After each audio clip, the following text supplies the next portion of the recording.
Welcome back to Stab the Dragon Productions for episode number 152 as we review another history book,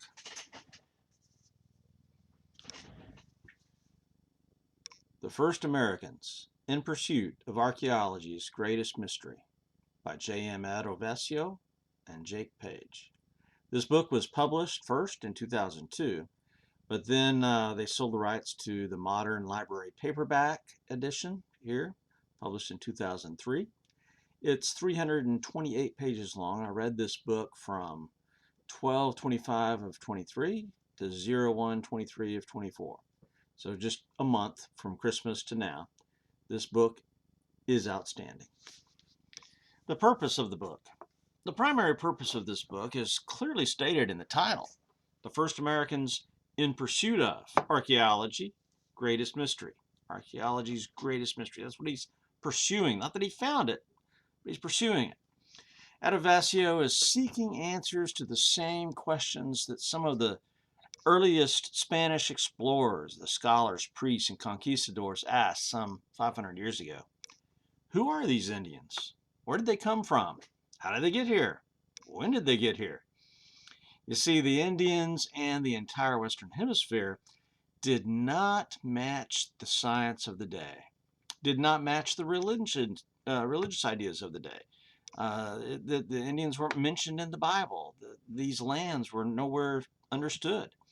So it threw the entire Spanish world, the thinkers, the theologians, even King Ferdinand and Queen Isabella, threw them all into a loop. Adovasio's first chapter, in fact, begins with Columbus. But notice the details of this title, In Pursuit of. While Adovasio gives us many scientific facts and his own opinions and interpretations of the data, he also freely admits that he doesn't have the answers yet. He doesn't know some things, and a good portion of the book discusses his fights with those scholars who felt they knew the truth, who refused to admit what they didn't know. They were overconfident. They had actually kind of a religious orthodoxy within academia about the evidence and their conclusions. So Adovasio is pursuing the answers here, but he doesn't have those answers yet and is not afraid to admit it. So I like that about the title. It really summarizes the book very well, and it shows humility on Adovasio's part.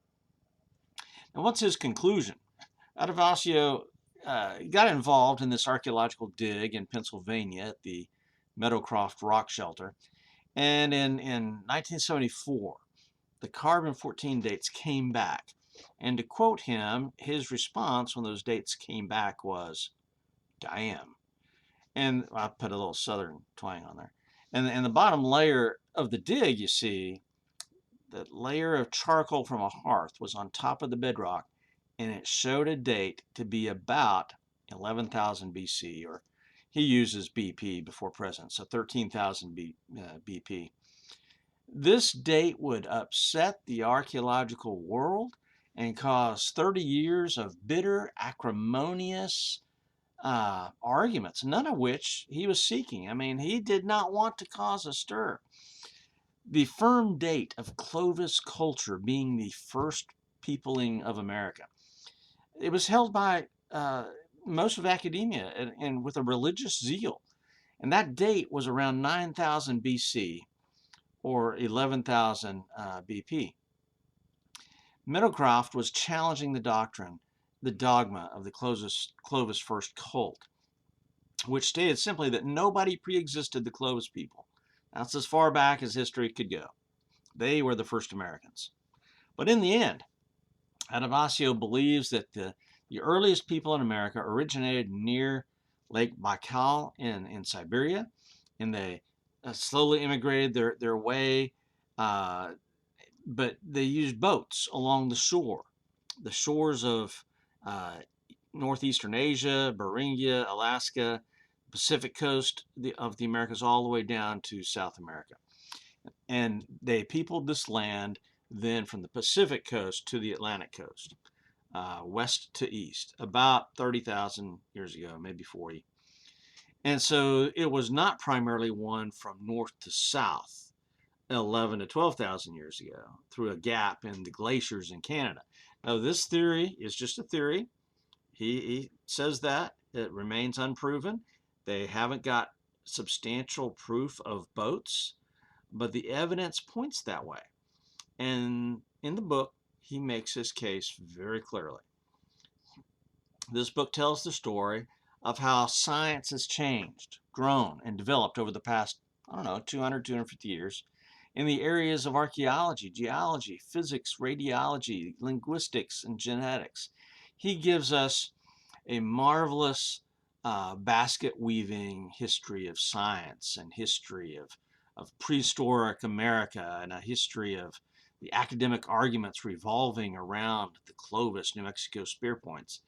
And then you toss in a little bit of religion and theology into it while you're at it.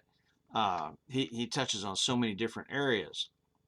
Adovasio gives us the story of all the steps of studying these questions around the origin of the Indians, from believing that they could not have been here any earlier than about 3,000 years ago due to the genealogies in Genesis, to the discovery of how glaciers work and the Ice Age and fossils, then the discovery of the Folsom Points and the Clovis Points buried in the bones of extinct animals from the Ice Age, which pushed the age back to 11,000 years ago or 9,000 BC.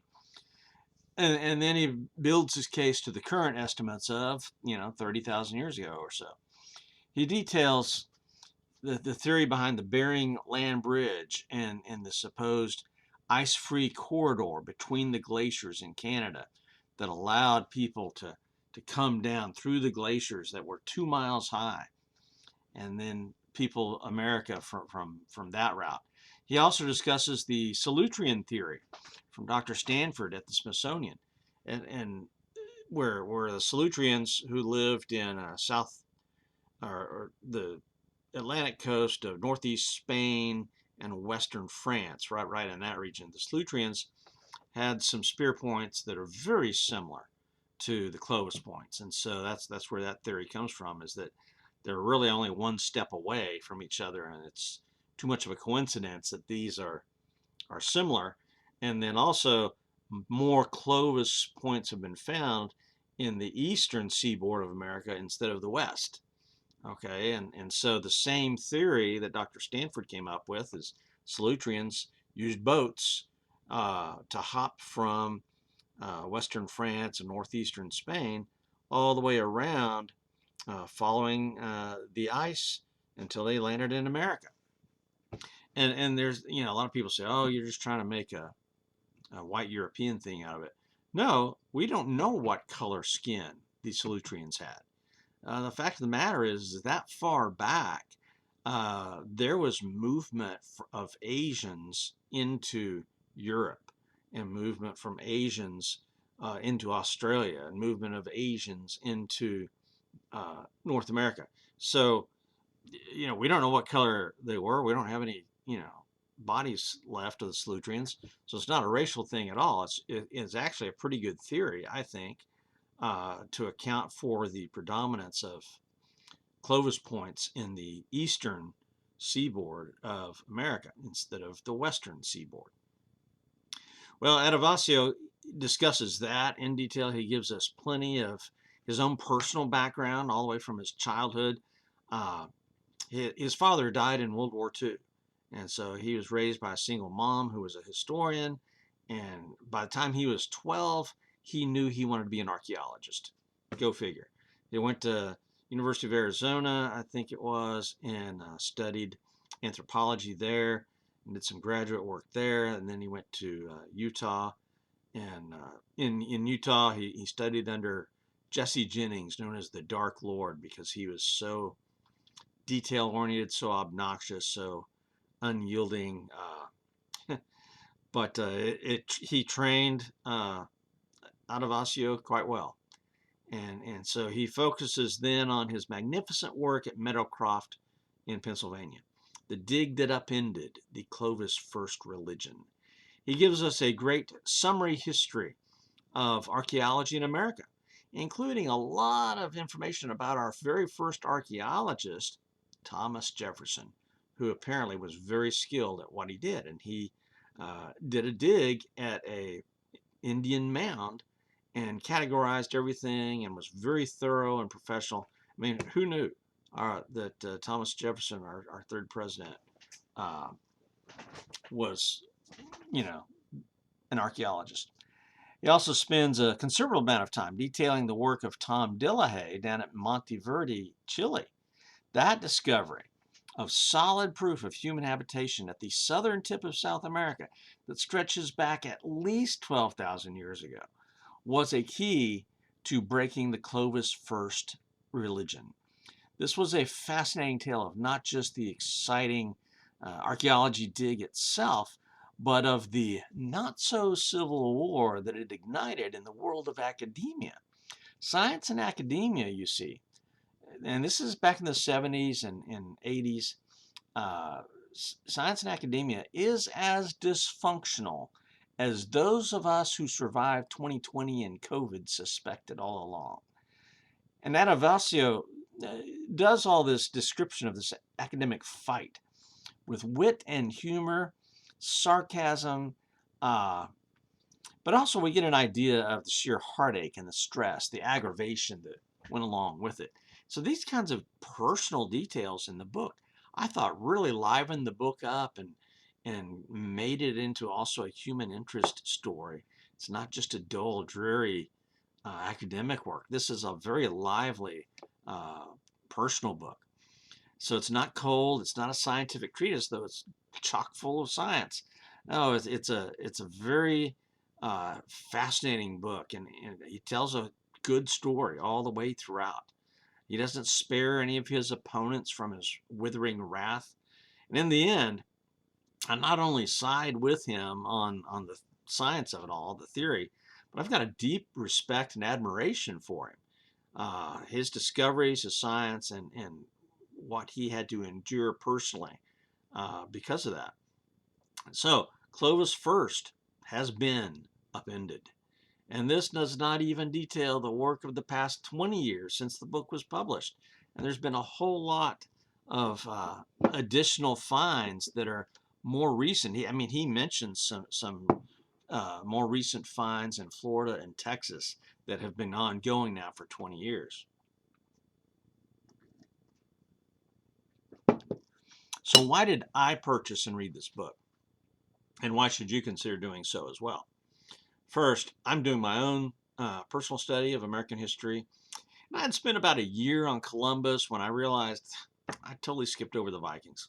So I go back, I immersed myself in the history of Vikings for a couple of years. And along the way, I took a side detour into studying the Hawaiians and Polynesians, and more needs to be done there. And then I realized I really need to seek to understand the Skraelings that the Vikings encountered, the Taino that Columbus encountered. And one question led to another. So here I am reading Adovasio and studying the first peoples. Secondly, I'm reading this book because of a bigger issue. And Adovasio brings this up repeatedly. And that is the problem of Genesis. Now, I was born and raised a conservative Southern Baptist in Oklahoma and Texas.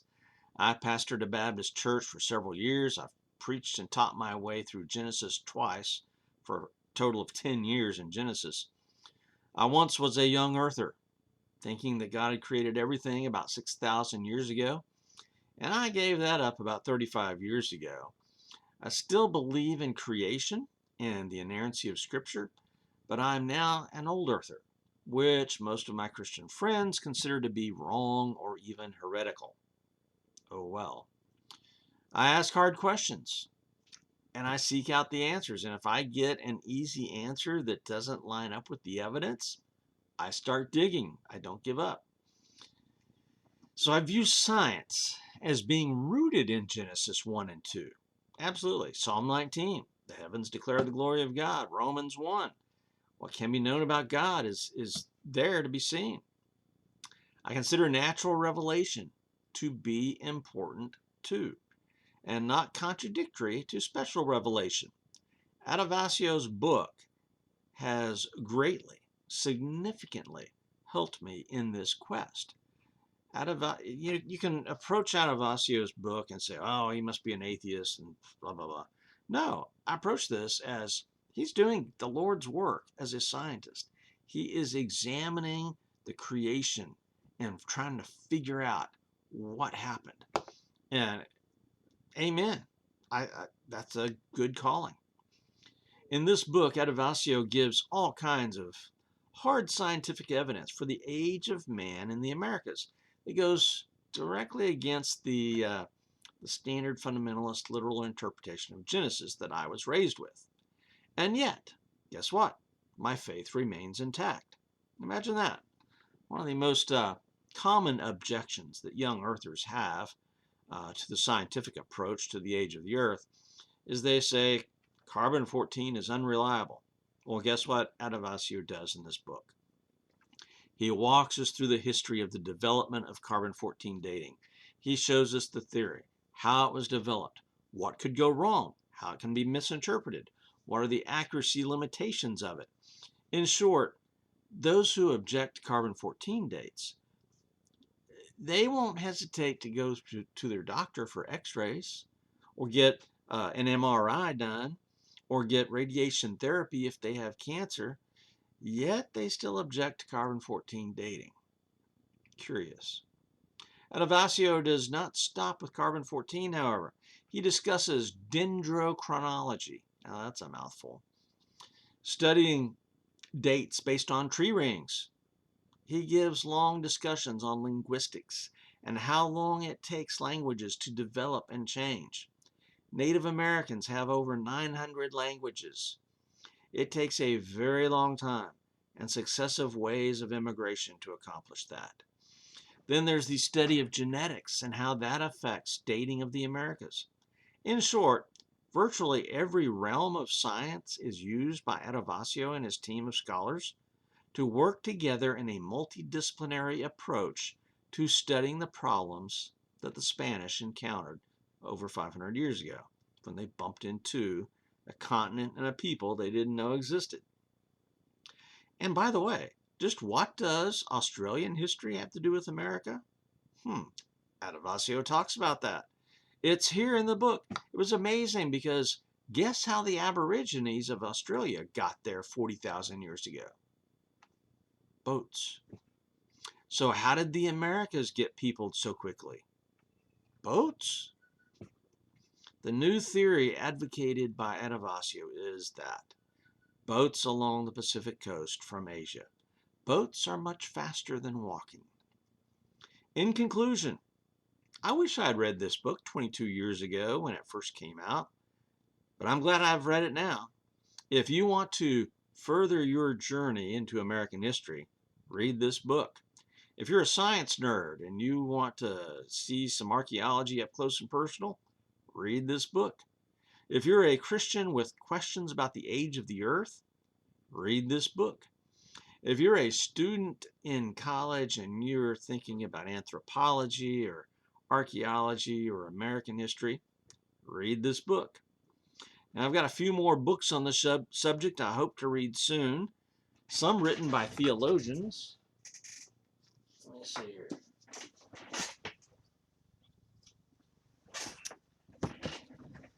The Lost World of Adam and Eve by John Walton.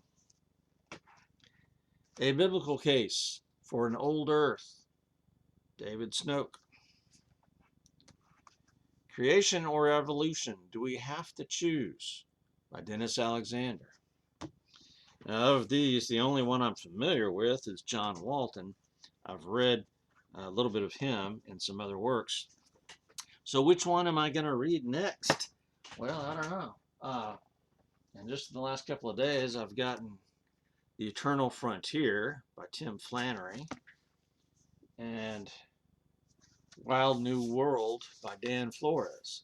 So these are some books about early American prehistoric times. Well, that about does it for this edition of Stab the Dragon. In hoc signo vinces, out here.